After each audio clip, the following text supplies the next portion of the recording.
నువ్వు మాకేంటికి దూరంగా ఉండవు, మేమంతా ఈడెట్టా ఉండవు.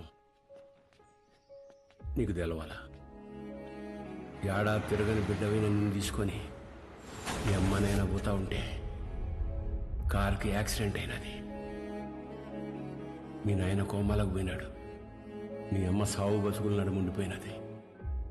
ఇది యాక్సిడెంట్ కాదు, మా ఆయన మీద లేదా సంవత్సరం నిండిన నా కొడుకు మీద జరిగిన దాడి. ఆ భయంతో నిన్నైనా కాపాడుకోవాలని నా కాడ మాట తీసుకొని తన చిన్ననాటి స్నేహితురాలకిచ్చి నిన్ను పంపించేసినది. కొన్నాళ్ళకి కోమా నుంచి బయటకు వచ్చిన మీ నాయనకి మీ అమ్మతో పాటు నువ్వు కూడా చచ్చిపోయినావు అని చెప్పి అబద్ధం చెప్పినాను. ఈడ 2 వర్గాలు ఉన్నాయి. ఓ పక్క అన్యాయం అరాచకం ఉంటే ఇంకో పక్క దాన్ని ఎదిరించేదానికి మీ నాయన ఉండేవాడు. నీకు ముందు మీ నాయన గురించి చెప్పాలా?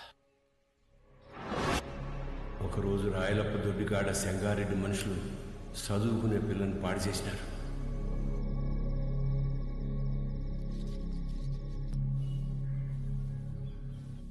ఒక పని చేస్తా, రేపు స్టేషన్ కాడికి అనుమానితుని పిలిపిస్తా. అమ్మాయి వచ్చేవారు నన్ను గుర్తుపడదాం, చూద్దాం. ఏం అవసరంలే. ఏంపా, నన్ను పాడు చేసింది ఎవరని ఆయమ్మే వచ్చి ఎత్తుకోవాలనా? ఏం ఉద్యోగాలు ఎలగబెడతాంటారు? యా కేసు వద్దు. పాండి పట్టాబి పంపించిల్ని. ఏంటికమ్మా బాధపడతాడో? ప్రమేయం లేకుండా పాడైన ప్రతి బిడ్డ లేపాక్షిగుళ్ళో భద్రకాళ్లంతా పవిత్రంగా ఉన్నట్టే లెక్క. మహాకాళేశ్వరరెడ్డి మాకు న్యాయం చేయలేదని సీమలో ఏ ఒక్క గొంతు చెప్పదు. ఎందుకంటే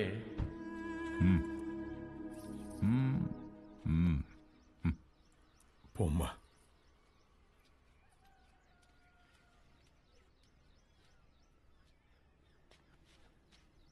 నిజంగానే వాళ్ళని గుర్తుపడతావా తల్లా? పట్టాబి అయ్యా, రామా.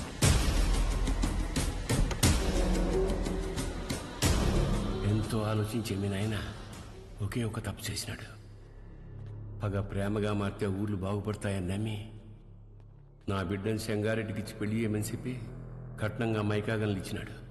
యాడ్నో ఊరోతోలుండే గనుల్ని పొలిమేర కాడుండే గుడి దాకా తవ్వుకొచ్చేసినాడు. గుడికి జనాలు వస్తే ఆ అక్రమాలు అవుపడతాయని రాకపోకలే మూసేసినాడు. ఆడ మగ అన్న తేడానే లేకుండా అందిని కాడికి అంతటితో చూపించేసినాడు. అందకపోతే ఇప్పుడు పసిపిల్లల్ని గనుల్లోకి పంపుతున్నాడు. పిల్లకాయల ప్యానల్ తీసి మరీ సంపాదించాలనా? ఆపే. అట్టా కుదరదులే మావ. కట్నం కింద నేనే గన్లిచ్చిన తిరిగి వెనక్కి లాక్కునేంత దూరం తేబాకు. ఆపేయ్. మీ అమ్మకి జరిగినట్టే మీ నాయనది కూడా యాక్సిడెంట్ అనే అనుకుంటున్నావు. నిజమేందో ఆ దేవునికే తెలియాలా? వాళ్ళిద్దరికి జరిగింది యాక్సిడెంట్ కాదని నాకు తెలిసే లోపే నన్ను ఇక్కడి నుంచి పంపించేయండి.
పటాబి అయ్యా, మీ దాయిలు నాయన గది చూపించు.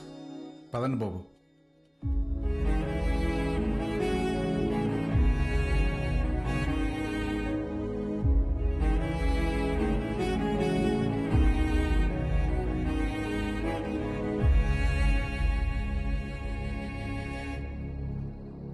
మా చూసుకోమా, నేను అనిల్ అమ్మాని ఆదానే కొడుకునేంటమ్మా తెచ్చి పెంచుకుంటున్నారేమో.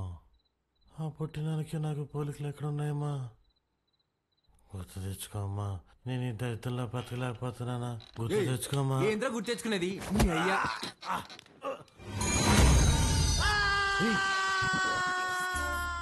కాఫీ అండి. అర్ధరాత్రి లేపి కాఫీ అంటావేంట్రా తట్టకే మొహోడా? తెల్లారితో 5 అయింది. మా అయ్యగారికి రోజు ఈ టైంలో కాఫీ తాగడం అలవాటు. అదే అలవాటు మీకు ఉండదేమని తీసుకొచ్చిన. నాకు వేరే అలవాట్లు ఉన్నాయి. ఇలా రే నువ్వుండ్రా, కొత్త ప్లేస్ కదా, నిద్రపట్లేదు. నువ్వు ఇట్రా. కాఫీ గబ్బిల మొహం వేసుకొని.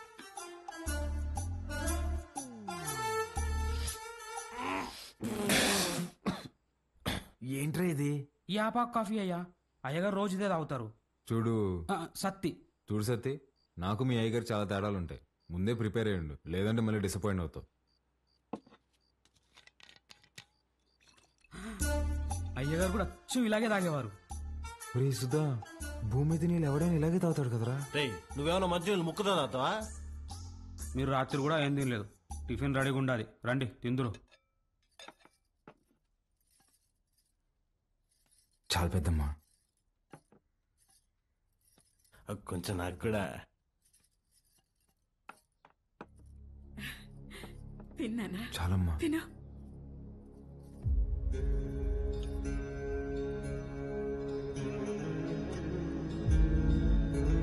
అమ్మా, వజ్రమ్మని ఎంత బెతిమాలినా తినట్లేదు. నిన్నటి నుంచి ఏడుస్తానే ఉండాది.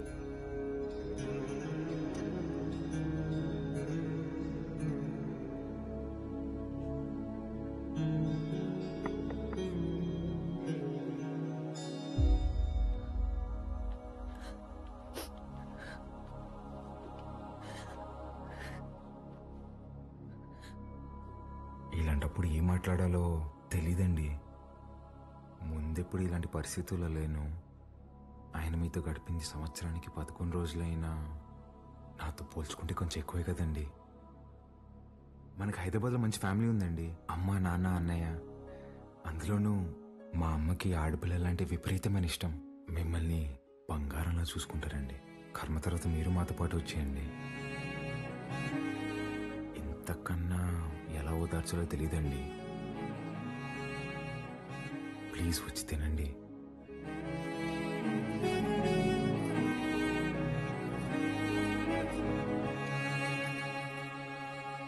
రే రారా అన్నా, అలా వెళ్ళి ఊరు చూసి వస్తాం. బాబు రేయ్, రారా. ఒక్క నిమిషం ఇది ఉంచండి బాబు. ఎందుకు? బయటికి పోతున్నారు కదా, దారిలో ఖర్చులకి ఏమైనా ఉంటాయని బాబు. మా దగ్గర ఉన్నాయన్నా, రారా.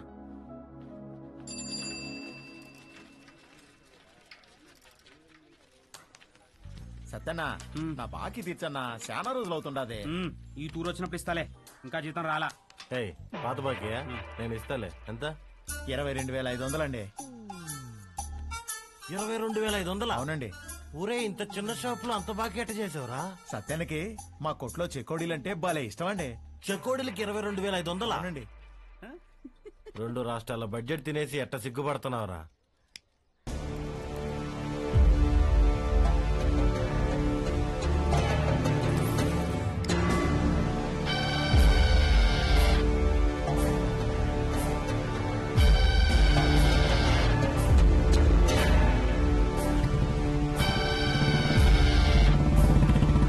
టికెట్ తాగడం ఫస్ట్ టైం అనుకుంటా. పొగ ఎక్కడ వదలని తెలియట్లేదు అదొకే.